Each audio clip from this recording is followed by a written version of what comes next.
We never kissed. We never called it love. And the night I decided to tell him how I felt, his door was locked, his garden was gone, his number didn't exist. I always thought I understood stress until the day I almost cried in the elevator at work because my inbox hit 312 unread emails. My boss kept asking for reports I never had the time to finish, and the city outside felt loud and chaotic and endless. I remember my hands shaking as I unlocked the building door that evening, breathing like I had forgotten how to breathe at all. But the moment I stepped onto the rooftop, something inside me loosened the string lights, hanging across the garden, swayed with the summer wind. The air smelled like tomatoes and mint and wet soil, and it was the only place where I didn't feel like the world was swallowing me whole. The rooftop garden was my sanctuary, my escape, my maybe one day I'll be okay place. I dropped my bag next to my tiny patch of sunflowers and sat in the old wooden chair, wiping sweat from my forehead. I didn't care how tired I looked up there. I didn't have to be perfect. I didn't have to smile. I just had to exist. That's when I noticed him. A guy kneeling by the far planter box sleeves, rolled up forearms dusted with soil, dark hair tied loosely, minimal effort, yet strangely magnetic.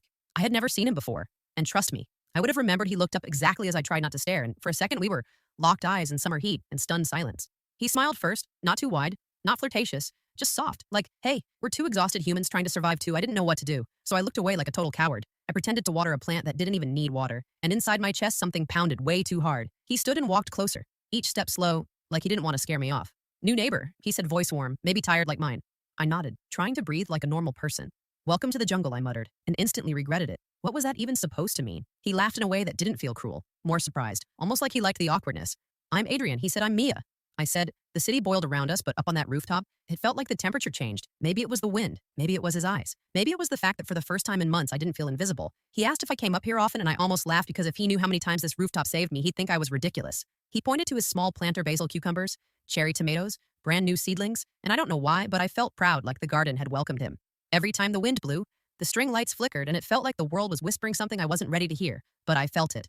A shift, a beginning, and I hated how much I wanted to see him again tomorrow.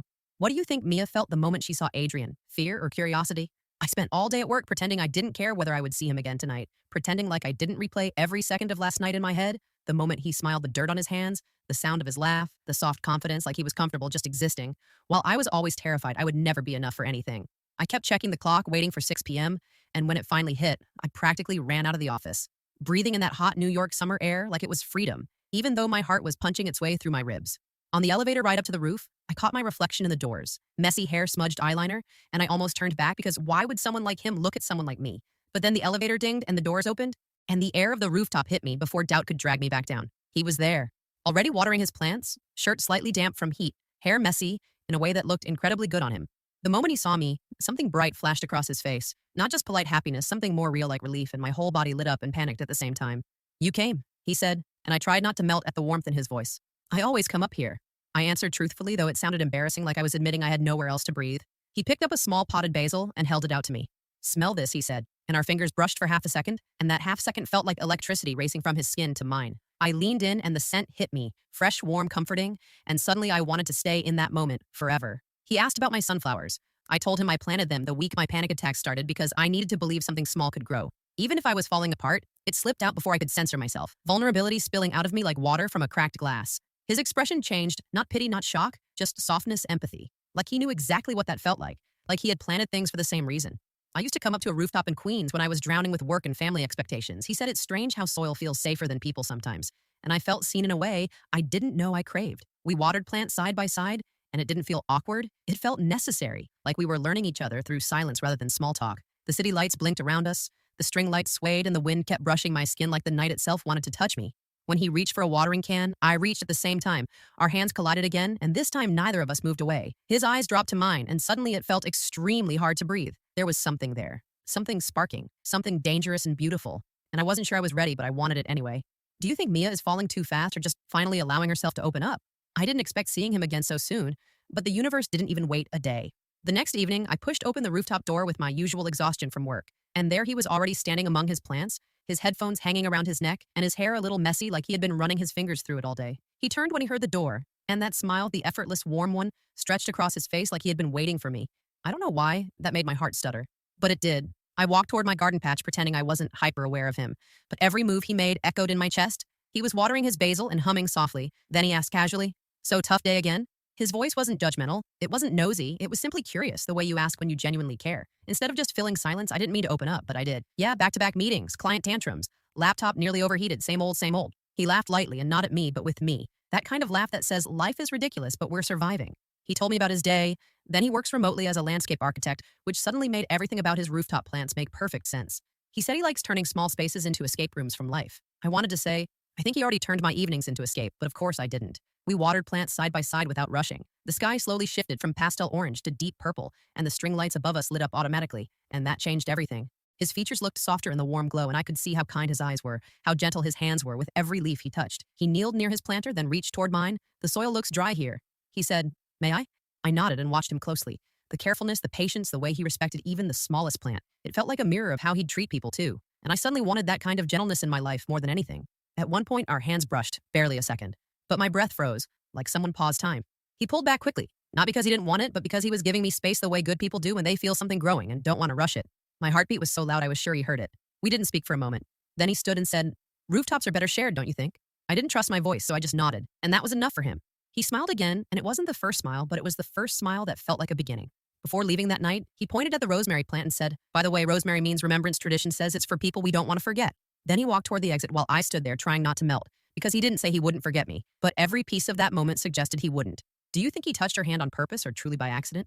The next morning I woke up thinking about Rosemary. I shouldn't have. I had work deadlines and presentations and reality waiting, but instead there was him. And the way his voice lingered in the air long after he left, I spent the whole day replaying tiny moments that shouldn't mean anything but somehow meant everything. By evening, my heart was already racing before I even reached the rooftop door. I told myself not to expect him, not to assume anything, but when I stepped outside, he was there again, leaning against the railing, looking out over Brooklyn like it was his private universe. He turned before I even made a sound, almost like he felt me arrive. Hey, he said quietly, and the way he said it didn't feel like hello. It felt like, I'm glad you're here.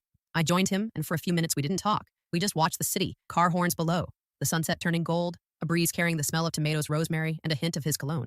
Some silences are awkward. This one wasn't. This silence felt like a story we both understood without needing words. Then he told me something that made my chest ache in a way I didn't expect. I moved here after a breakup, he said softly, still watching the skyline. I needed somewhere quiet to grow again. Grow again, not heal, not hide. Grow. That one word hit deep because I realized that's what I had been trying to do too without admitting it. So I shared something back. Not because I planned to, but because it felt right. I used to love my job. I said, now it feels like I'm always proving myself to people who don't care. He didn't try to fix it. He didn't offer advice. He just listened. Truly listened. And that alone felt like a luxury I hadn't felt in years. After a while, he grinned and nudged my elbow. Come help me with something? I followed him to the corner of the garden where he had set a new wooden planter box. There's space for another plant. He said, you should pick one that feels like you. It sounded silly, but it wasn't. It was an invitation. A place for me in the space he built. I looked at the seedlings laid out on the table. Lavender, basil, mint, sunflower, sage. Then a small, fragile jasmine plant caught my attention. He noticed, jasmine, he said, delicate but strong, blooms when cared for and smells the sweetest at night. I felt heat rise in my cheeks. I picked the jasmine. We knelt together while he dug the first hole and handed me the small shovel. His hand brushed mine again. This time, neither of us moved away. When the plant was secure in the soil, he sat back and just looked at me. Not my clothes, not my face, me. If rooftops are escape rooms, he said, maybe jasmine can be your way of claiming peace back. I didn't know what expression I made, but something softened inside me. Because it had been a long time since someone wanted something good for me. Before leaving, he watered the jasmines, then said, I'll be here tomorrow if you want to be too. He didn't ask. He didn't demand. He simply offered. And somehow that offer was everything I had been waiting for without knowing it. What do you think choosing the jasmine symbolizes for her? I told myself all day that I wasn't excited, that it didn't matter if he was on the rooftop or not, that it was just gardening, nothing else. But every time I glanced at the clock, my pulse gave me away. I even wore lip balm instead of my usual cracked work lip look, which was ridiculous because who wears lip balm for a rooftop garden? Apparently I do. I practically floated up the stairs after work and paused at the door pretending to catch my breath, but really I was trying to calm the fluttering in my chest. When I stepped outside, he wasn't there. A wave of disappointment hit me so fast it shocked me. I told myself to relax, to just water the jasmine and go back inside, but then I saw a note tucked into the planter box. Paper folded into a neat square with soil smudged on the edge. I unfolded it with shaky fingers. It said, running late, don't leave. I still want to share sunset with you. My heart dropped and soared at the same time. He wrote that for me. He wanted me to stay. So I did. I watered the plants, slowly breathing in. Jasmine, lavender, basil, letting the rooftop calm me like it always did. I didn't hear the door, but suddenly I felt someone behind me, and when I turned, he was there, slightly out of breath, hair, wind-tangled cheeks, flushed like he had run here. Sorry, he said, catching his breath. I didn't want to miss this. Not miss this. Not miss me. We stood side by side watching the skyline burn gold and coral as the sun dipped behind the buildings. He told me about a client that wanted a balcony full of fruit trees, even though the balcony barely got sunlight. I laughed and teased him, and he teased me back, and there was no effort in our conversation. No trying, just being. At some point, we sat on the wooden bench with string lights above us like stars hanging low just for us. He leaned back and stretched his arm along the bench behind me. Not touching, not impulsive, just close enough that I could lean in if I wanted. A silent invitation, a safe one. We talked about the future. Not together, but still together. Somehow he wanted to design gardens for schools one day. I admitted I didn't know what I wanted anymore, and that scared me. He didn't say I'd figure it out. He said, it's okay to be lost. People think growth feels good. It usually hurts before it heals. No one had ever told me that. Not gently like that. Then the jasmine scent drifted in the breeze, and for the first time, I realized how quiet the city felt around us. The noise was still there, cars, voices, music. But inside the rooftop, everything was soft. He looked at the jasmine, then at me. I'm glad you picked that plant, he said. I asked why. He hesitated, then spoke softly. Because when jasmine blooms, it makes nighttime smell like something worth staying up for. He didn't touch me. He didn't move closer. But that sentence touched every part of me I'd guarded for years. When we finally stood to leave, he walked me to the door. He didn't try to hold my hand, but our hands hung close enough that one tiny shift could have connected them. Neither of us moved. But the possibility was loud enough to make my head spin. Was the note in the planter a small gesture or a deep romantic signal? The next day, I couldn't focus on anything. Not emails, not deadlines, not presentations. My mind kept wandering back to the rooftop and the way he looked at me like he saw something worth slowing down for. I kept telling myself I was being dramatic, that he was just a friendly neighbor, but every memory of him felt like a truth I couldn't ignore. By the time evening came, I was practically counting steps up to the rooftop. I opened the door with a nervous smile already prepared, but he wasn't near the railing or the bench or his planters. Instead, he was standing over the jasmine, looking strangely serious. He turned when he heard me, and for a second, there was something unreadable in his eyes. Not cold, just intense. Hey, I said softly. He exhaled like he'd been holding something in all day. I didn't want to say this yesterday because the moment felt too good to ruin, he said, but the jasmine is struggling. My stomach dropped even though it was just a plant. Maybe not just a plant. Maybe this plant had become something more to both of us. He pointed at the leaves. They need pruning and extra water, but we can fix it. We, not you, not I, we. He handed me the small pruning scissors and guided my hand carefully, showing me where to cut. His fingers wrapped gently around mine, and this time, I didn't freeze or pull back. I let him hold on, and he didn't rush. He didn't flirt. He just stayed close long enough for me to realize that being cared for does not always mean losing control. When we finished pruning, he sat back on his heels and studied the plant. If we take care of it together, it'll bloom, he said. It felt like he wasn't talking about jasmine anymore. And I think he knew. I heard the deeper meaning. We moved to the bench, but tonight he didn't leave distance between us. His shoulder brushed mine and stayed there. I didn't move away. My body leaned into him before my brain even understood what I was doing. He held still like he wanted to memorize the moment. After a long silence, he spoke quietly. I wasn't sure if I should get close to you. My heart nearly stopped. He looked down at his hand and continued, You feel like someone who deserves patience. And I didn't know if I was strong enough to offer that again. My throat tightened. All I wanted to say was, then let's be patient together. But I didn't know if that sounded foolish or desperate. So instead I said, the only honest thing I could, you make the rooftop feel safe. His breath caught. Then he turned slightly and looked at me with something raw and unguarded. No one has ever said anything like that to me. He didn't kiss me. I didn't kiss him. Even though the moment hung between us like a question with only one possible answer, but instead he reached for my hand, and this time, he didn't stop halfway. Our fingers intertwined very slowly, like we were both afraid something fragile might break if we hurried. We sat like that until the city lights replaced the sunset. Quiet, close, not hiding, not pretending. When it was time to leave, he didn't let go right away. Our hands separated only when mine slipped free because I had to open the door. He watched me with a soft expression that was somehow both a promise and a confession. Was holding hands more meaningful because it happened slowly rather than suddenly? All day I felt his hand still wrapped around mine. Not physically, just in memory. Like warmth lingering on skin. Long after the touch is gone. It should have scared me. It should have made me pull away before feelings got too loud. But instead, it made everything in my chest feel steady for the first time in months. I went to the rooftop early without meaning to. Maybe I just couldn't wait. The sky was still bright and the city hadn't softened yet. The jasmine looked a little healthier, and for some reason that made me smile. I watered it carefully, like it mattered. Like it was alive because we cared for it, not because it was supposed to survive. I was so absorbed I didn't hear him come up, but I felt him. The soft shift of air when someone familiar is near. Starting without me? He teased quietly. I turned and there he was, wearing that half grin that always looked like he wasn't trying to impress me, but somehow always did. I was just checking on her. I said, her? Jasmine's a she now? I laughed because, yes, that sounded ridiculous, but also, no, it didn't. He walked over and crouched beside me, and something in his presence made me want to tell him everything. But right when I opened my mouth, he spoke first. I need to ask you something. His tone wasn't playful or casual. It was careful, and careful can be gentle or dangerous. My stomach tightened. He kept his eyes on the jasmine when he spoke. Is this, whatever's happening between us, going to hurt you? I wasn't prepared for that. He didn't ask if I liked him. He didn't ask if I wanted more. He asked if he was safe for me. Nobody had ever asked that in my entire life. I didn't answer at first because my instinct was to say no. Of course not. This is nothing, just neighbors, just plants, just sunsets. But I knew I would be lying, so I told the truth slowly. I think it'll hurt me if I pretend I don't feel anything. He inhaled sharply like I hit something deep inside him. He finally looked at me and his eyes were soft in a way that made me feel exposed but not unsafe. I don't want to break anything in you, he whispered. I shook my head. You're not breaking anything. You're helping me notice what wasn't growing anymore. For a second, we just stared at each other. Not dramatic, not intense.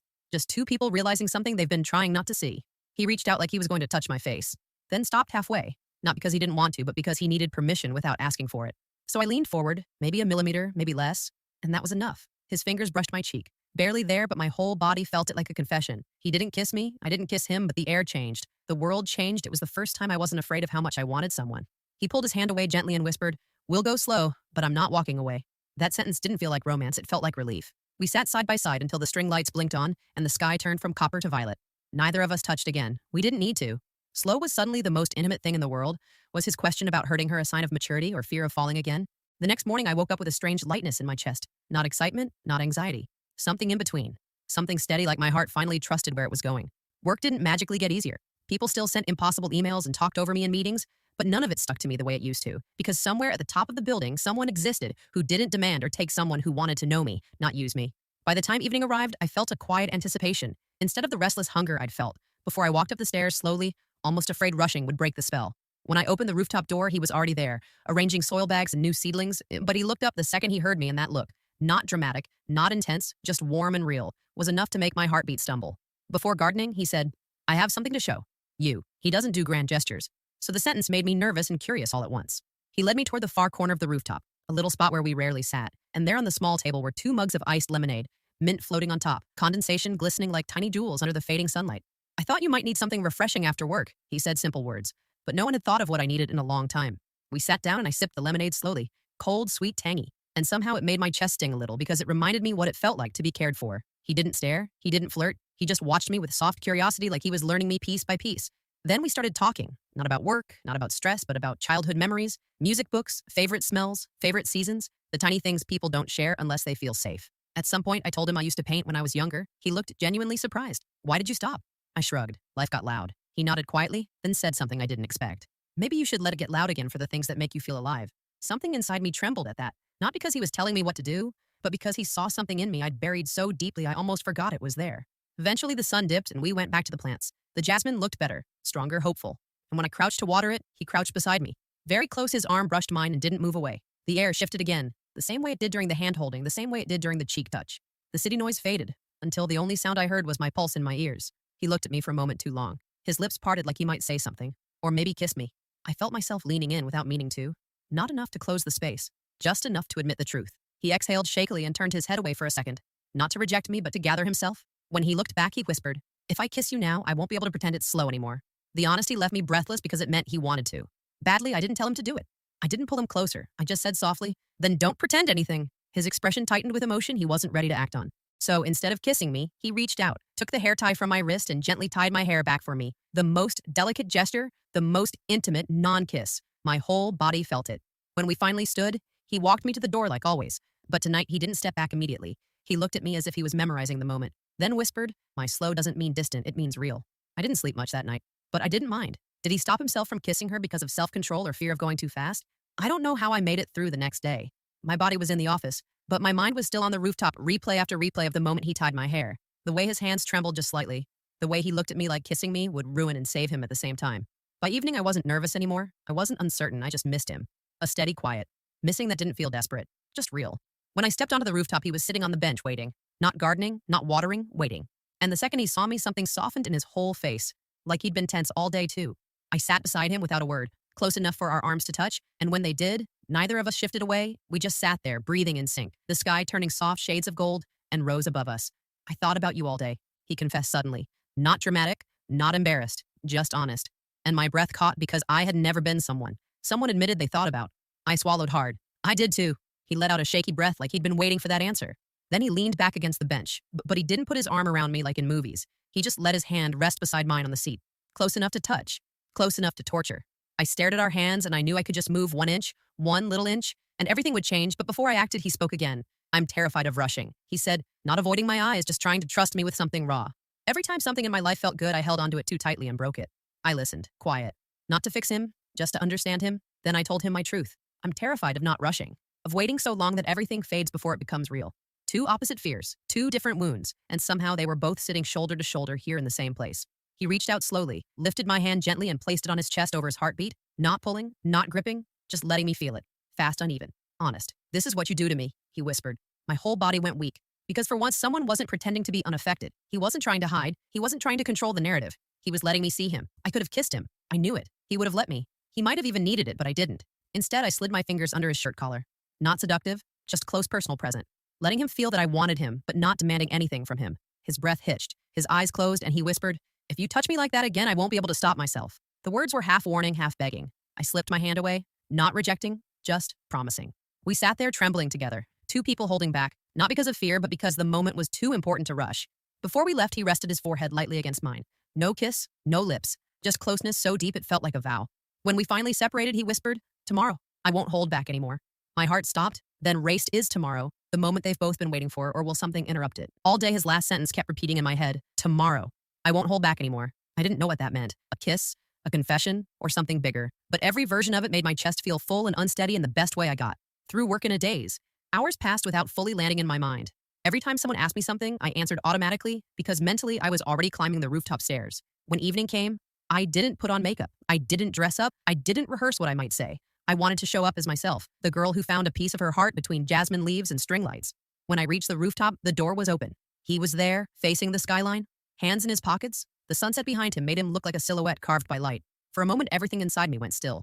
I didn't say his name. I didn't clear my throat. I just walked toward him, and he turned when he felt me getting close. No hesitation, no teasing smile, just a look that stripped every wall I ever built. Without a word, he held out his hand, not to guide me, not to pull me, just to let me choose. I stepped closer and put my hand in his. His fingers threaded through mine like he'd been waiting to do it for years, slow but not afraid anymore. He exhaled with a shaky laugh. I thought I was going to lose my nerve. "You didn't," I whispered. He lifted his free hand and placed it gently on my jaw. Not rushed, not hungry, just full of everything we'd been holding back. I leaned into his touch without thinking, and the second I did, something shifted in both of us, like the moment finally caught up to the feeling. He leaned in slowly. So slowly I had time to realize I wasn't scared. My heart was pounding, but not panicked, just alive. When his lips finally touched mine, it wasn't soft. It wasn't restrained. It wasn't careful. It was everything we'd been saving. Warm, steady, aching, real. His hand slid to the back of my neck. Mine slid under his shirt collar again. And we kissed like two people who had waited long enough to know this wasn't a mistake. There was no rush in it, but no holding back either. When we broke apart, he rested his forehead against mine and whispered, "I'm still going slow, but I'm not hiding anymore." I didn't know how to answer with words, so I kissed him again instead. Gentler this time, not because the fire was gone, but because the fire didn't need proof anymore. We sat together afterward on the bench, our hands still intertwined, the jasmine blooming beside us in the warm night air, the city humming below, but nothing loud enough to reach us here. I don't know what happens next. I don't know what we become, but for the first time, I'm not afraid of not knowing. Because this rooftop, this garden, this slow, steady love feels like the first real beginning of my life, and I'm ready to grow. Did their first kiss happen at the perfect moment, or would you have wanted it sooner?